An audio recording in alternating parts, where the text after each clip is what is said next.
All right. How many of you men actually thought about the message that we heard yesterday when we were singing the song, "Do Not Pass Me By"? I was just thinking that. Right? For you ladies that didn't go with us, right? Message was on Lord when he was on the walking across the water and they were in the boat trying to get to the other side. And it says that the Lord would have just passed them right on by if they didn't yell out. It was a ghost. I'm telling you, it was pretty good. That was a good time, guys. I appreciate all the guys that went with me, and we just tell you, we have a good time when we go every year. It was a little different this year, but it's still, we had a good time. All right. Anybody remember where we're at?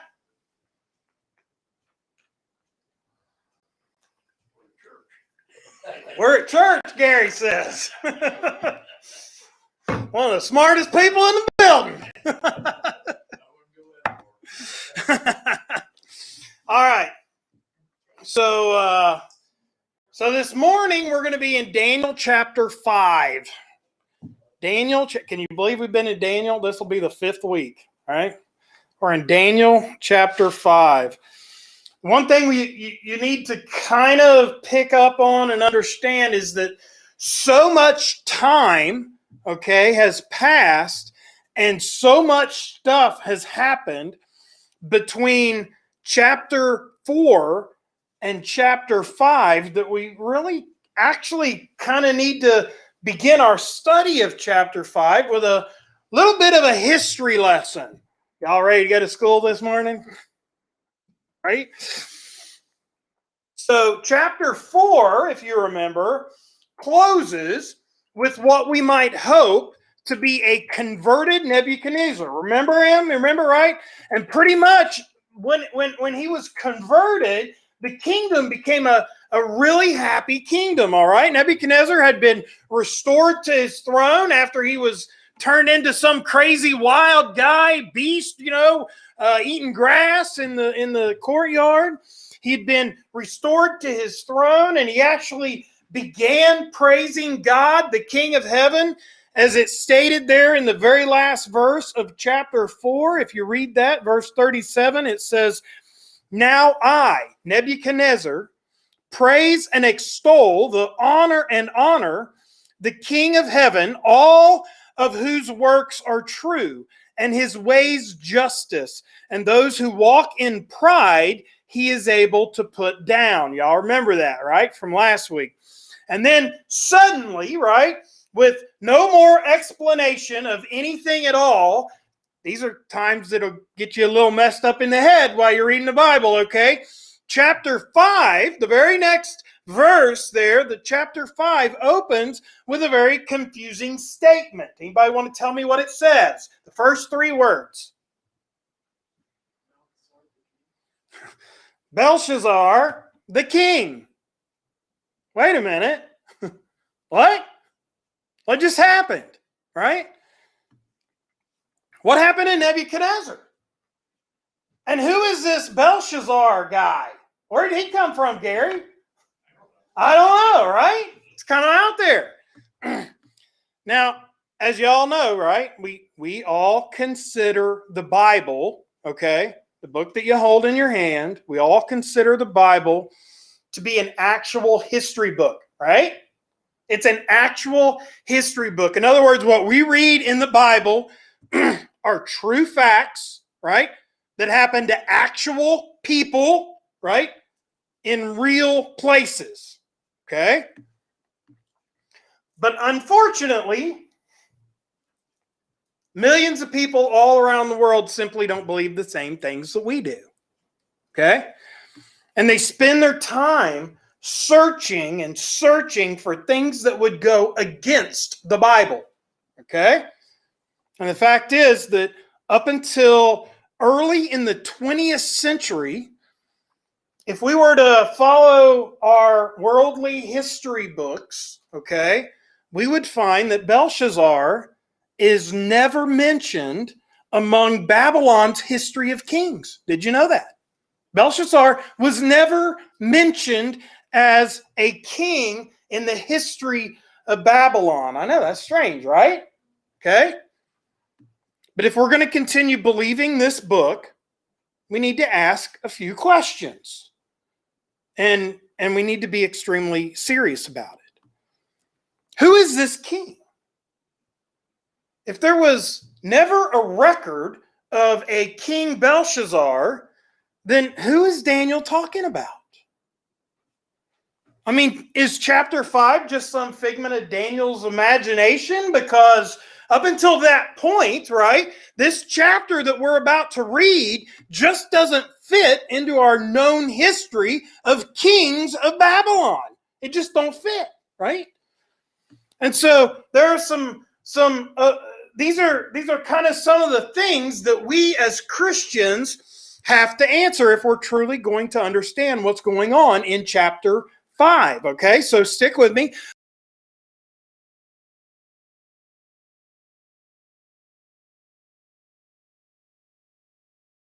Babylon's history. Where are we at on chapter 5?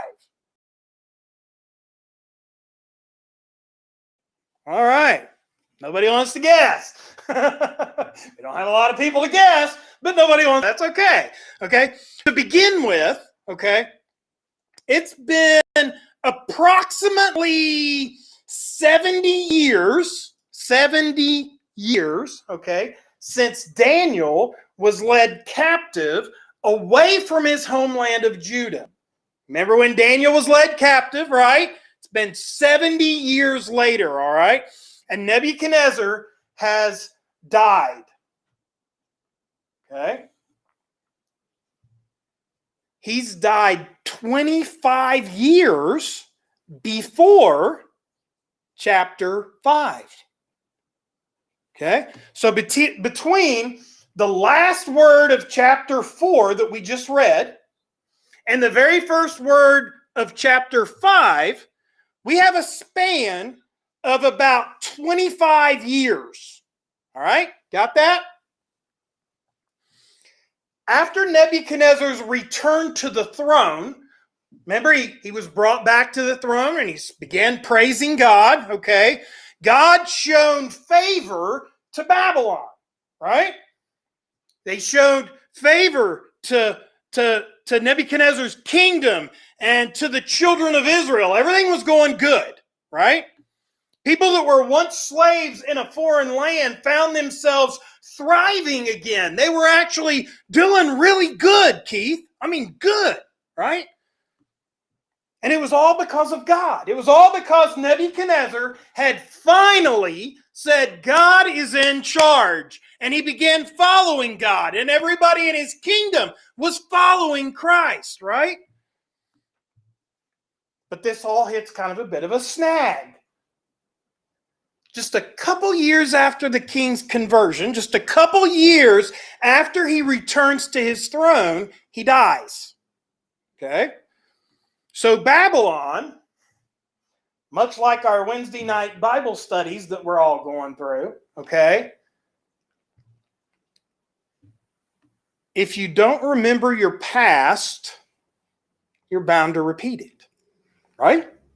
If you forget your past, you're going to repeat the same mistakes over and over again. Remember what I said Wednesday night? We're only one generation away from completely destroying ourselves. Okay? And so as they find themselves sifting through several, let's say, really bad kings, because Nebuchadnezzar evidently didn't teach his children, right? The king that took over was his only son. It was Nebuchadnezzar's only son. And he was so bad,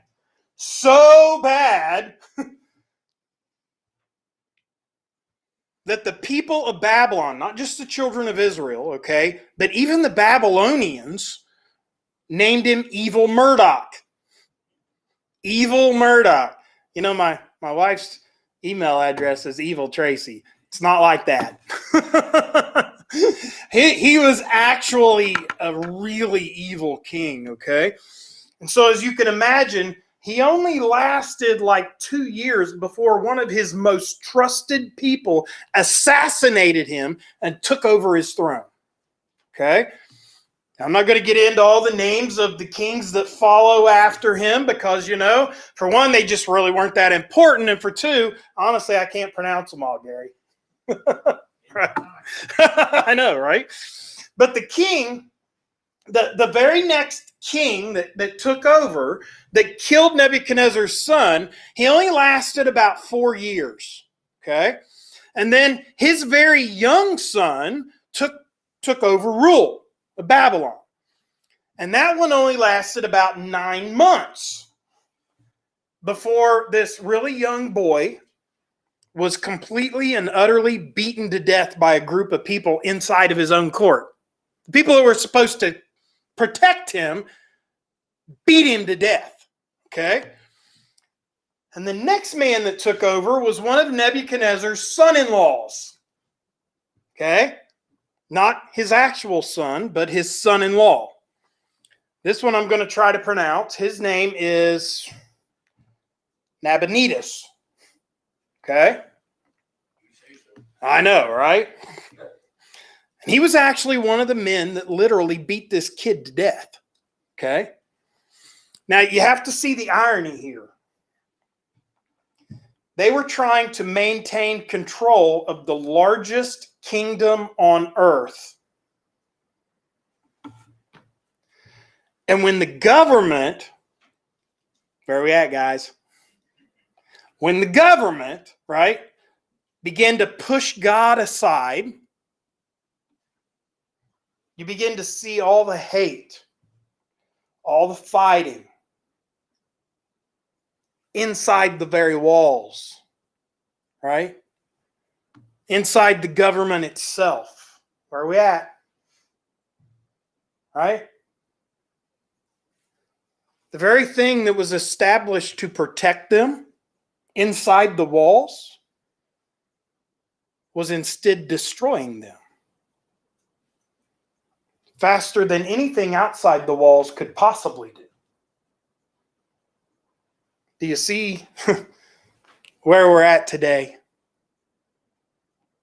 The destruction from inside the country is destroying us faster than anything on the outside could ever do.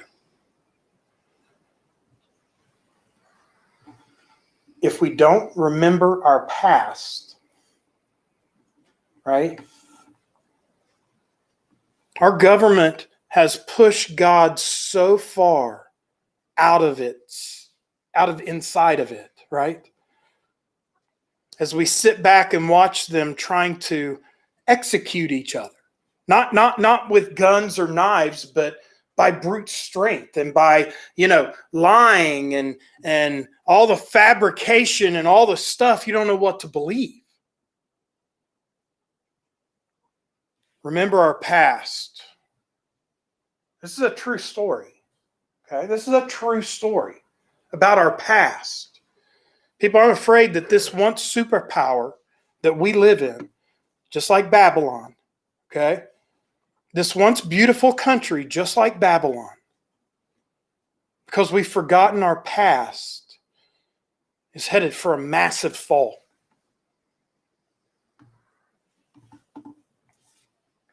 And it's scary. I mean, all we got to do is pick up the book and read it, right? We can understand that we're headed for the very same fall that Babylon was headed for all those years ago. Because of pushing God further and further away. Okay? Anyway, back to the history book. I'm gonna get myself in trouble, Paula. All right. Back here to the history book. Babylon here, okay, dealing with all these quick come and go kings, one right after the other, getting eviler and eviler and more evil and worse, right? They wanted things, they dreamed of things going back to what they once were. They just wanted things to be normal again. Where are we at? We just want things to be normal again, right? Right? We just want some sort of normalcy to return to our lives. But man, I got to tell you, until this country turns back to God, the very same thing that happens in this chapter, okay, is what's going to happen in our chapter. Y'all got it? Okay? God is going to show us that man is not in control. He's going to show us real quick that he's the one that's in control. Okay? Anyways, like they kind of saw this change and what was going on as an opportunity to get Nebuchadnezzar's family back on the throne. Okay? Remember? It went from Nebuchadnezzar and his son to somebody who beat him to death, and then to somebody's kid who beat him to death. And now it's back, okay, in Nebuchadnezzar's family because his son-in-law is now the king, right? They make the son-in-law the king. And so they start thinking, maybe if we get this family, if we get Nebuchadnezzar's kin, right, back on the throne, maybe things are going to go back to the way they were, okay? Of course, they're wrong, okay? And they find out rather quickly it isn't the family that sits on the throne.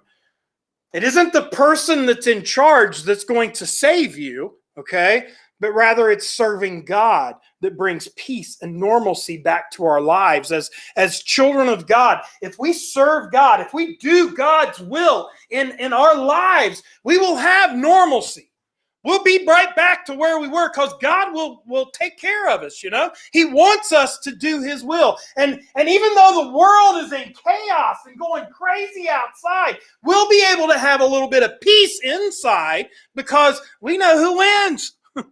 We know where it's all going. No matter what happens out there, no matter what falls out there, we know who wins. We do, right? And so we can have some peace inside of us. It's not who's sitting in Washington that's going to give me peace.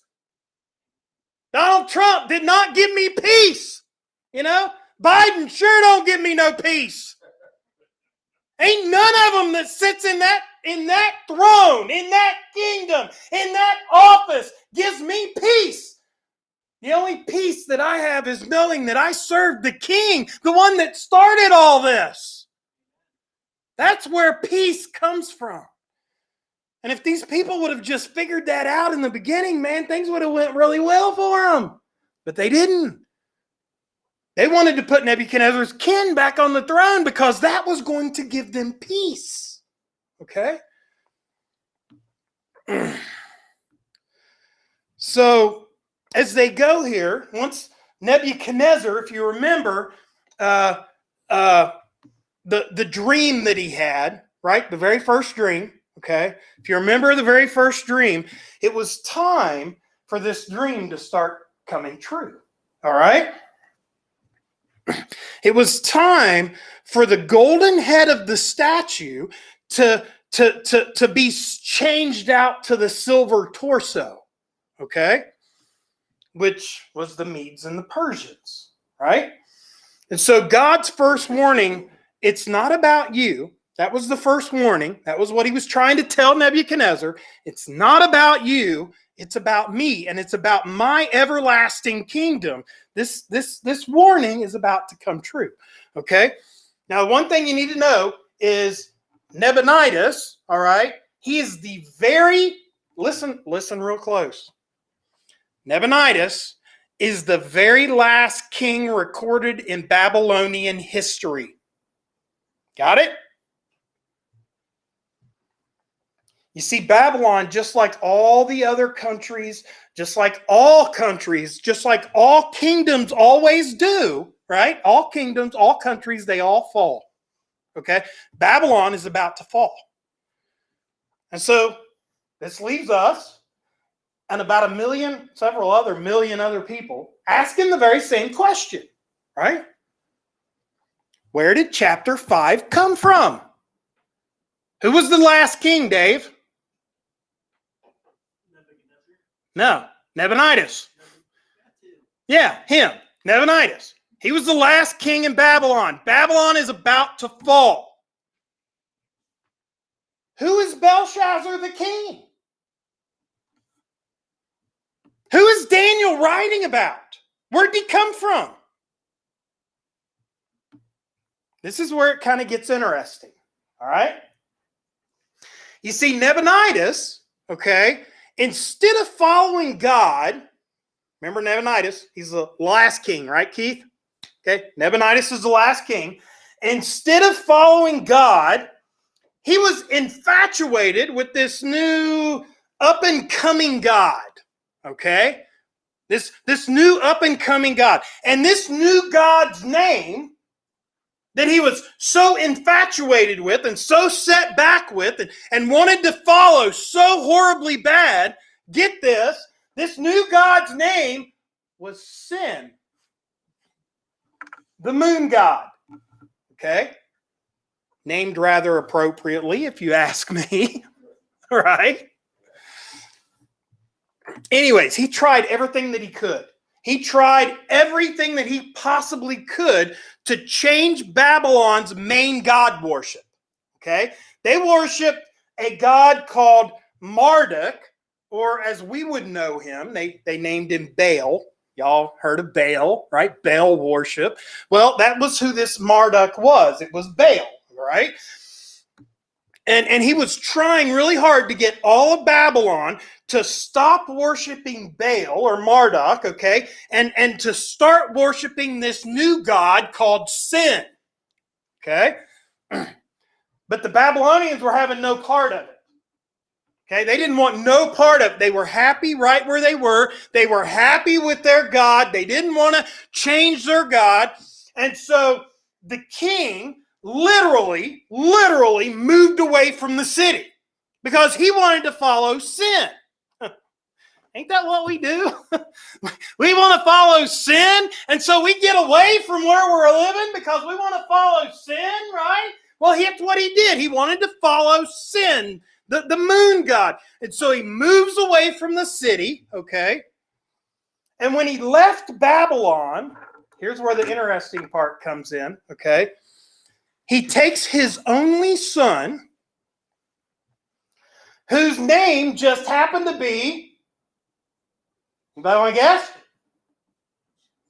Belshazzar, right? He takes his only son, whose name was Belshazzar, and he sets him up to be the acting king in Babylon. Little history lesson, right? Now you know who Belshazzar is, because nobody ever knew who he was before. Kind of interesting. All right, now a very significant clue to all of this is found in 3 different verses that we're going to read today. And when we hit them, I'll let you know. But it's going to be in verse 7, verse 16, and 29. So when we hit those verses, you'll know exactly what I'm talking about, okay? But when Belshazzar offers something really good for whoever can interpret the writing on the wall, okay? He doesn't offer him the second place in the kingdom. That's what every other king ever did.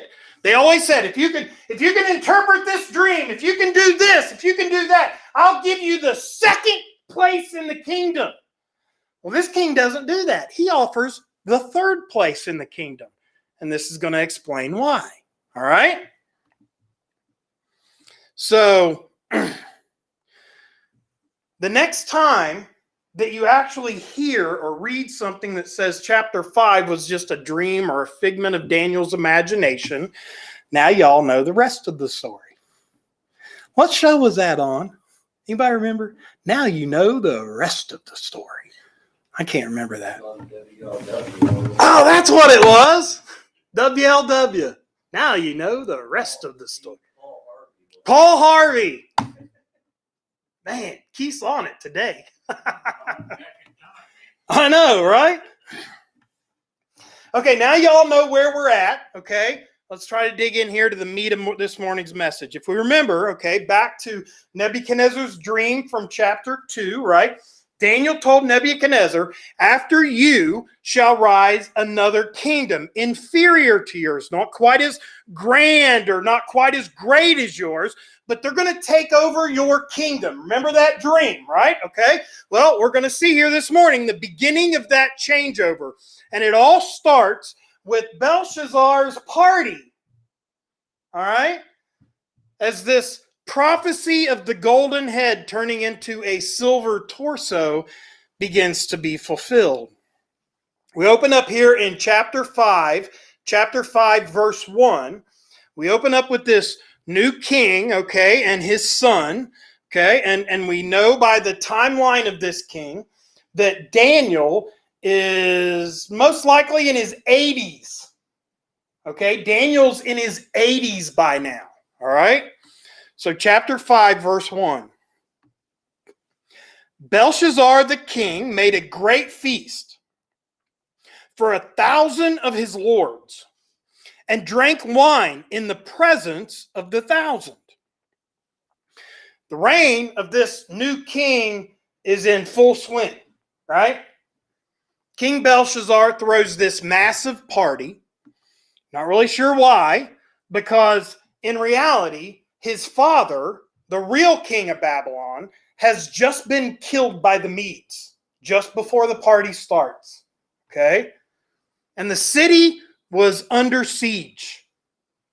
Outside of those massive walls. Y'all remember the big walls we talked about, right? Would you think that this would be an appropriate time for a drunken party? Dad's just been killed.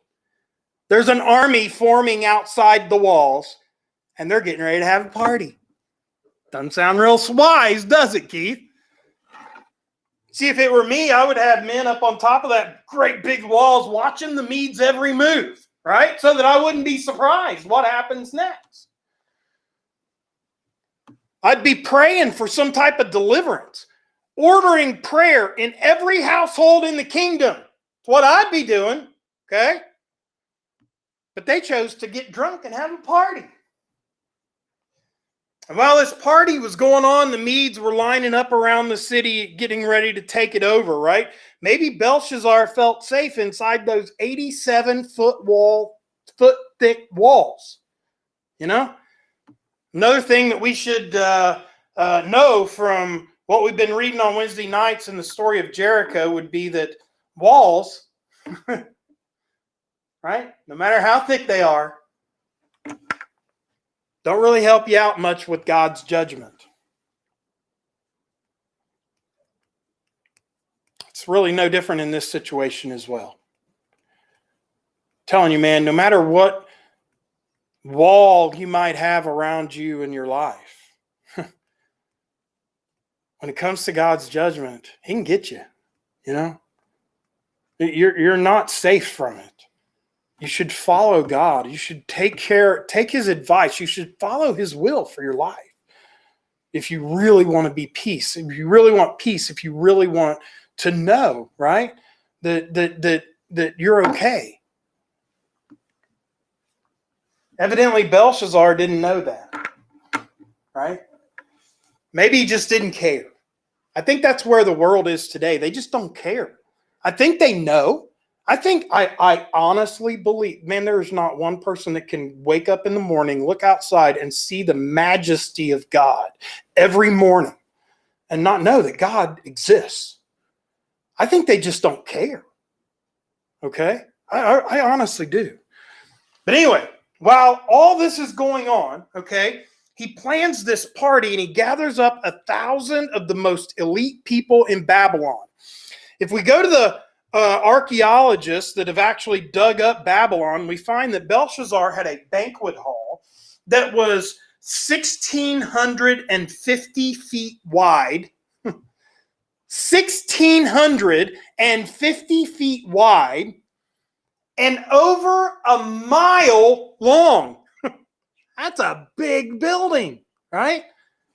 It was decorated with 4,500 statues of giant elephants lining the walls. This tells you how big, giant elephants, 45. I couldn't put one giant statue of an elephant in this building, I don't think. He had 4,500. That's how big this hall was, okay?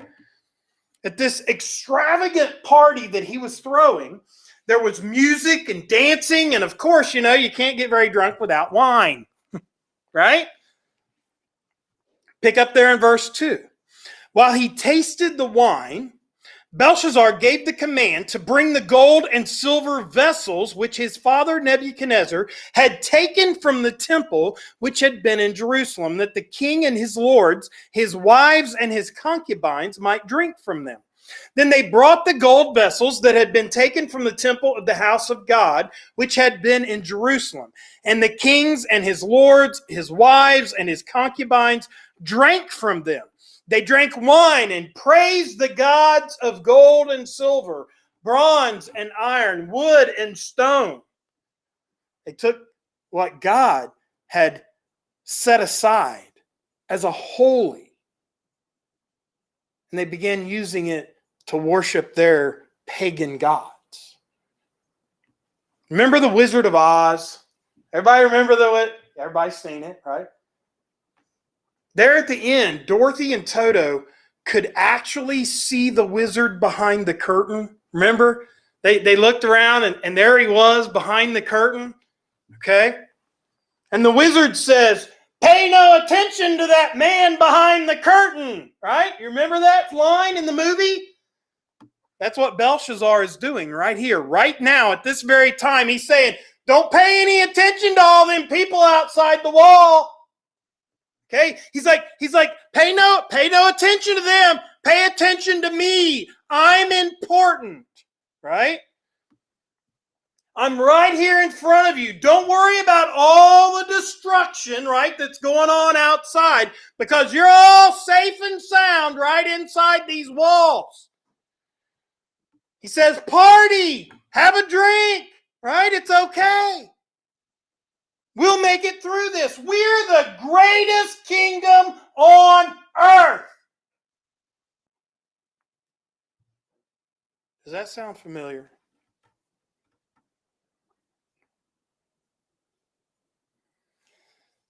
Sounds kind of like every news broadcast we watch on TV. Don't pay any attention to all the collapsing of what we used to hold dear. Don't pay any attention to all the small businesses that are going out of business. Don't pay any attention to all of the other stuff, because you know what? We're going to censor it. We're going to shut it down so you can't hear the other side. Right? Don't pay any attention to what we used to think was holy. Right? Pay no attention to God. Cast him from your thoughts. We live in the greatest country on earth. No matter what you might think, we're going to be just fine without God. We don't need him. How wrong we're going to be. How wrong we're going to be. Y'all do realize that America is not mentioned in the last days. This country is not even mentioned, not even a little bit, in the last days. When God returns, we are no longer a superpower. We are no longer in charge of pretty much anything. Okay? In fact, we are so taken off of our throne, right, that we don't even get a slight mention at all. Because we have lost all sense of what God tells us is important. Where do you think we are on our timeline? I told you where we were on Babylon's timeline. Where do you think we are on our timeline? Amen, brother. I'm telling you, that's a scary point. We are already there.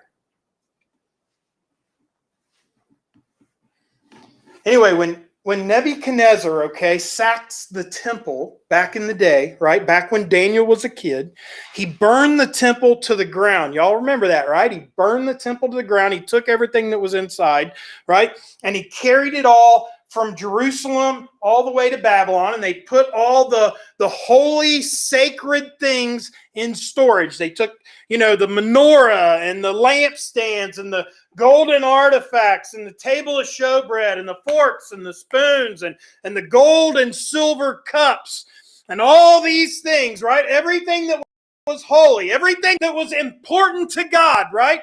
Not because they were important. They were important to God not because of what they were. It's not because they were gold and silver cups. It's not because of what they were made of, right? It was because of what they represented. It was because of what they represented, right? And all of these items evidently were taken back and they remained in storage untouched for well over a half a century. Until Belshazzar, crazy king, right? Belshazzar somehow knew of them, For some reason, he thought about them and then commanded that they be fetched out of storage and brought to the party so that he and his guests could use them as wine glasses. Taking God's holy instruments and just, hey, let's use them for wine glasses, right? Why would he do this? Why do you think, Dave, that he would do this? Was there a shortage of wine glasses in Babylon? Was the dishwasher broke that day? Maybe they had COVID. I don't know, right? Was the kitchen staff on strike? Why would he do this? Why would he retrieve what he knew was holy, sacred, important artifacts that had been taken from God's house in Jerusalem, right? And then why would he use these at a drunken party and in doing so celebrate pagan gods? There's really only one answer that we can all give, right?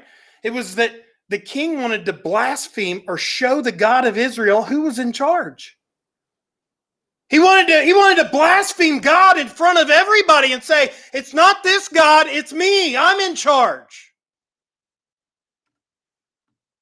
This is an act of blatant sacrilege. And Belshazzar, man, he was making a mockery of God. He used holy utensils in a drunken pagan celebration. Basically, what he was doing is he was insulting God. And right then, I'm telling you, you begin to insult God openly in your life. And this is the kind of stuff that you're going to have to deal with, all right? Right then, almost immediately, out of the sleeve of the night, there appeared a mysterious hand. Read it. Verse 5. In the same hour, the finger of a man's hand appeared out of nowhere. No arm, no body, just a finger, appeared and wrote opposite the lampstand on the plaster of the wall of the king's palace. And the king saw the part of the hand that wrote. Then the king's countenance changed, and his thoughts troubled him. Keith, I think I'd be worried too if I saw a hand pop up behind your head and start writing on the wall, right? That's kind of an understatement, But it says his thoughts troubled him, so that the joints of his hips were loosed and his knees began to knock together. That's how scared he was, right? He's standing here with his knees knocking together. He couldn't control himself, right? His knees knocked against each other. Can you imagine the scene? A hand detached from a body appears out of thin air, right? And hovered in the glowing light of a lampstand. It's almost like an episode of Scooby-Doo, right? The entire banquet hall, how big was this? It's a big banquet hall with a whole lot of people in it, right? The entire banquet hall becomes suddenly silent. Nobody makes a sound, right? A finger extends from this hand and begins to write on the plaster of the wall. And then as quickly as it appeared, right, it disappears. It just vanishes, right? People, I don't care how patient, I don't care how loving God truly is. When you continually insult God and turn your back on him in your life, you are one day, okay, going to have to deal with the judgment of turning your back on God. And judgment was about to happen to Belshazzar. As his eyes began to grow a little larger, his pompous, proud smile turned into a fearful frown. His knees began to shake, and he could no longer stand upright by himself. He was so scared that he fell to the ground. His heart pounding like a drum, he began to beg for someone, anyone, right? Anyone that could decipher the words that were written on this wall. But none of his magicians, none of his astrologers, none of the soothsayers, sounds like somebody else I know, right? Nobody could tell him what it meant. Y'all remember Nebuchadnezzar, right? Nobody could tell him what it meant until Daniel steps on the scene, right?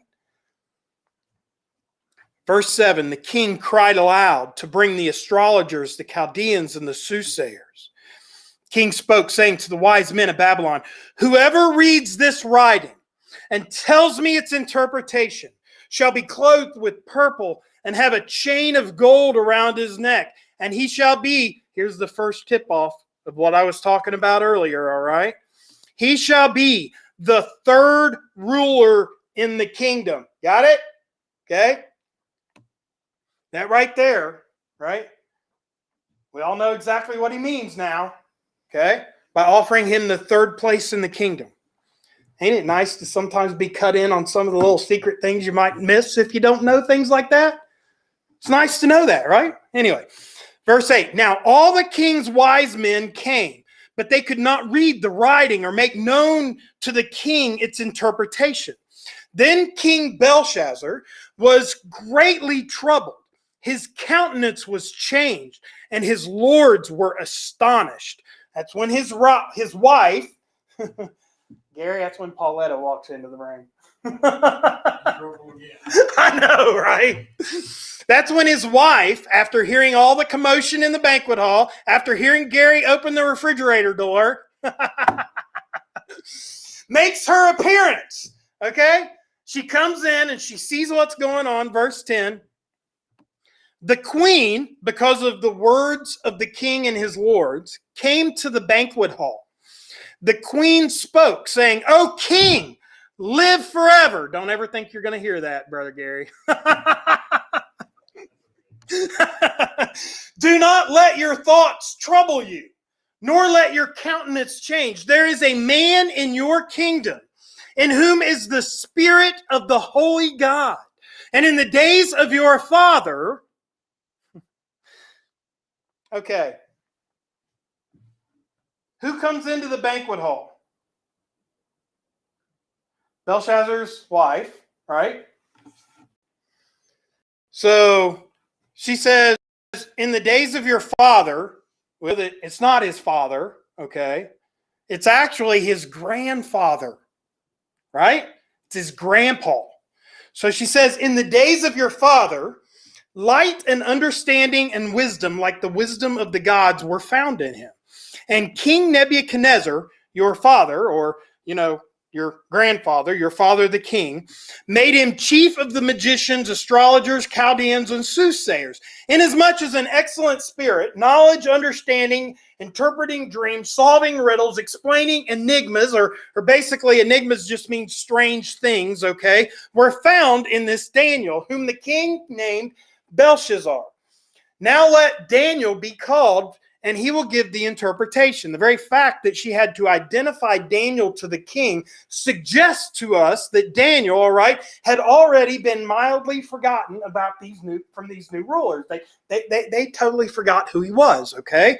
Maybe this new king came in and simply didn't have a place for some, old prophet from Jerusalem, okay? But now he's called into the throne room. The elderly Daniel is about to play a pivotal role in the future of the city of Babylon, if we pay really close attention, okay? Daniel's hair was most likely silver. His back was probably slightly stooped from all the years, right, of his age. But his mind and his faith in God was just as steel and strong as it ever was, right? Daniel chapter 5, verse 13. Then Daniel was brought in before the king. The king spoke and said to Daniel, "Are you that Daniel, who is one of the captives from Judah, whom my father the king brought from Judah? I've heard of you, that the Spirit of God is in you, and that light and understanding and excellent wisdom are found in you. Now the wise men, the astrologers, have been brought in before me, that they should read this writing and make known to me its interpretation, but they could not give the interpretation of the thing. They couldn't tell me what it meant.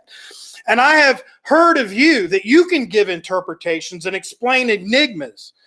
Now, if you can read the writing and make known to me its interpretation, you shall be clothed with purple, have a chain of gold placed around your neck." And here we go, another time, right?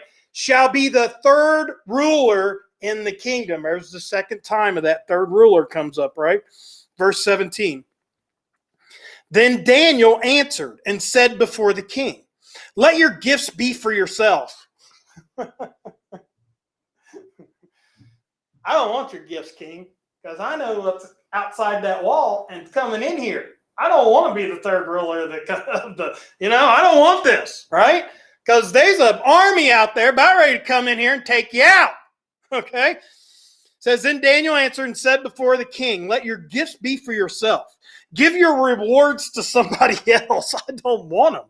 Yet I will read the writing to the king and make known to him the interpretation. O king, the Most High God gave Nebuchadnezzar, your father, a kingdom and majesty, glory and honor. And because of the majesty that he gave him, all peoples, nations, and languages trembled and feared before him. Whomever he wished, he executed. Whomever he wished, he kept alive. Whomever he wished, he set up. And whomever he wished, he put down. But when his heart was lifted up, when he was pride, right? And his spirit was hardened in pride, he was disposed from the kingly throne, and they took his glory from him. Then he was driven from the sons of men. His heart was made like the beasts, and his dwelling was with the wild donkeys. They fed him with grass like oxen. His body was wet with the dew of heaven, till he knew that the Most High God rules in the kingdom of men and appoints over it whomever he chooses. The king offered Daniel money and power, and Daniel told the king he didn't want anything to do with his money and power. He just wanted the king to remember the past. If you forget your past, you're bound to repeat it, right? He was just telling the king, remember the past. And so he reminds Belshazzar about how Nebuchadnezzar had been disciplined by 7 years of complete insanity. And it took every single one of those 7 years to finally bring Nebuchadnezzar to his faith and finally a little bit to his senses, right? He began to follow God, and everything turned out okay. And so Daniel is trying to tell this king, he says, you need to follow God and everything will be okay. But if you don't follow God, guess what? It's not. Right? You see, Belshazzar, right? Nebuchadnezzar's grandson was actually there in those days, right? He was around. He saw everything that his grandfather went through. Okay? And Belshazzar, according to Daniel, should have been paying attention, but evidently he wasn't. Okay? So Daniel makes a public statement to Belshazzar in verse 22, but you, his son, Belshazzar, have not humbled your heart, although you knew all of this. You remember your granddaddy and how prideful he was and what happened to him. You knew that being a prideful king would put you in this position. Okay? He says you knew all of this. And you have lifted yourself up in pride, just like your grandfather, against the Lord of heaven.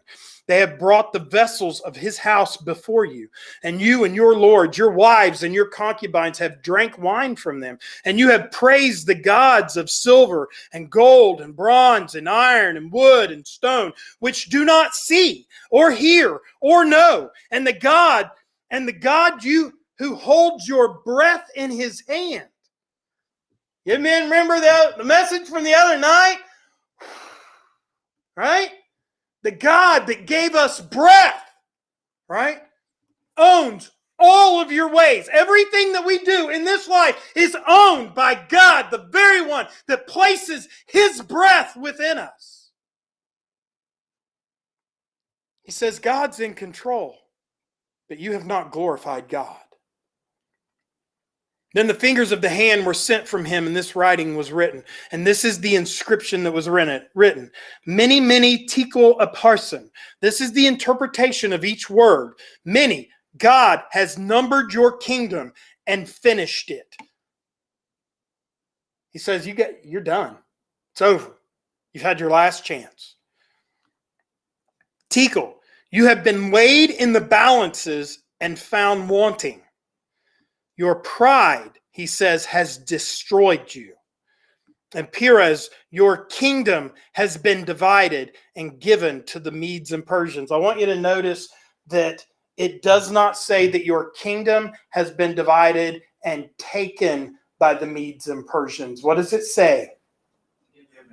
Given. God gives, right? He gave them the kingdom. Okay? They didn't take it on their own fruition. He gave it to them. Basically, the silver torso is about to take control. All right?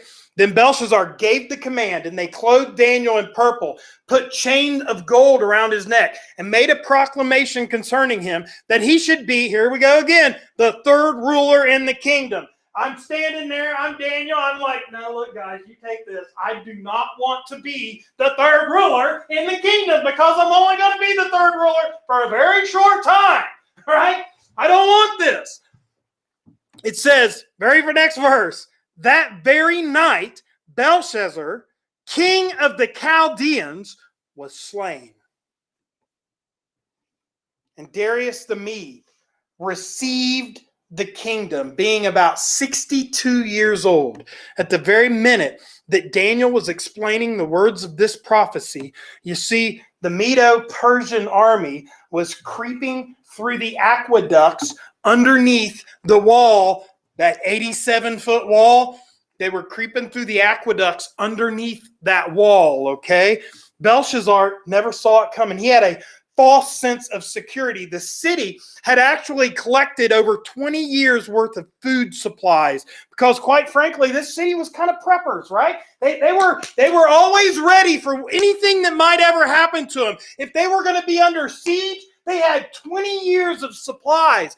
And like we said last week, the Euphrates River had flowed right through the middle of town. And so they figured that they had plenty of fresh water. They've got the Euphrates River flowing through town. They're going to be okay, right? But what they didn't know is that while they were all upstairs partying and getting drunk, while they were blaspheming God, the Medes were diverting the river into a canal, thereby lowering the water level, allowing the soldiers to walk under the city wall and take Babylon. They took it very fast. It was fatal, and it led to the death of Belshazzar and the arrival of a new ruler. The great nation of Babylon has collapsed, and their name is added. Their name is added to the long,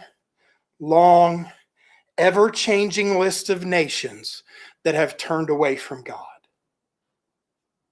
People, our nation is going to be on that list. I don't think there's a whole lot that we can do. We can pray. We could delay it, but eventually we are going to fall. Okay? God's kingdom is the only kingdom that is everlasting. It's not ours. Okay? That, my friends, is where I think that we're at right now. Our once great Babylon has turned their back on God yet again, and I feel that today we are going to feel the consequences of that judgment, of those decisions that we have made, that others have made. The very same warning that was given back then stands true today. Let me ask you something. Why is it that we never learn? Why is it that we can't seem to learn from other people's mistakes? Stubbornness, brother. Man, I try to share my testimony with you guys so that you guys don't make the same mistake I did. I made some horrible mistakes. And I hope that any of the men that know my testimony, any of the people in this church that know my testimony, anybody out there that knows who I am and knows who I used to be and how far I've came, man, don't make the same mistakes. Don't make the same mistakes. As we see here, this fall of Belshazzar, man, it gives us a warning. And I'm not even going to get into it because, man, I've got about another 30 minutes left. I don't know where that came from, Pauletta. But it gives us a warning, and that warning is that what is holy to God should be holy to us.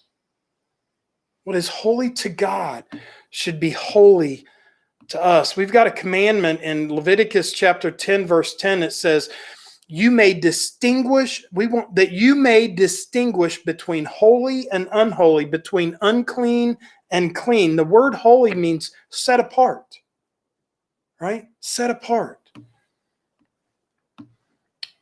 I'm not going to keep going here. I'm not going to keep you here any longer. But as we read our Bibles, as we go through our Bibles, one of the very important things that we have to understand is when we read something in there that says, this is holy, when God says, this is holy, Gary, the question you have to ask yourself is, why is it holy to God? Not because it's a gold or a silver cup, but because God consecrated that cup as holy. That's why those things were holy. So as we read our Bibles, we have to ask ourselves, why did God just say that that is holy? And then the very next question, Keith, is it holy to me? Is it holy to me? That's what I take from this whole instance. I mean, there's a whole lot of different ways you can go with this, but that's the most important thing I think is that as I read the Bible, I read through and I see things like marriage is holy, right? Marriage is holy. Why is it holy? You know, our relationship with our friends is not holy.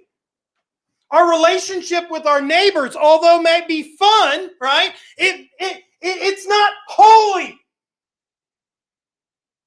Well, it all kind of depends on which neighbor it is, right? Anyway, it's not holy.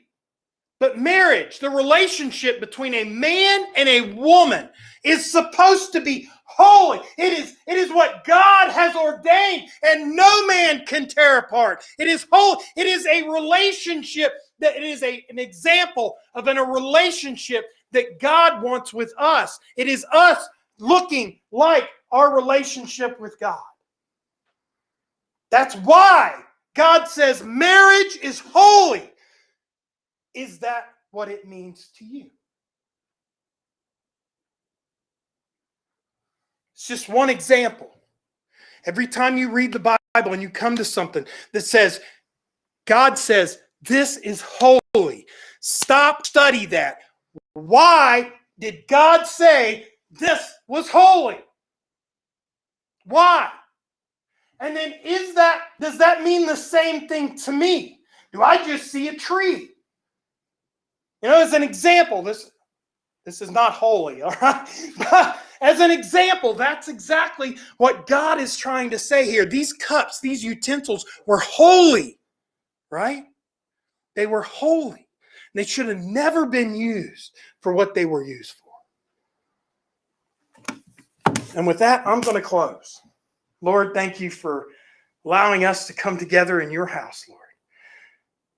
Thank you for this message and for helping us to understand that as we read the Bible, as we go through things and we see the word holy, we need to stop and ask, why is that holy? Why is that holy to you? What does it mean to you that you would sanctify and you would set that specific thing or that specific action and say, this is holy? Why would you do that? And then I need to look at that and say, is that holy to me? That's what a true disciple of Christ will do.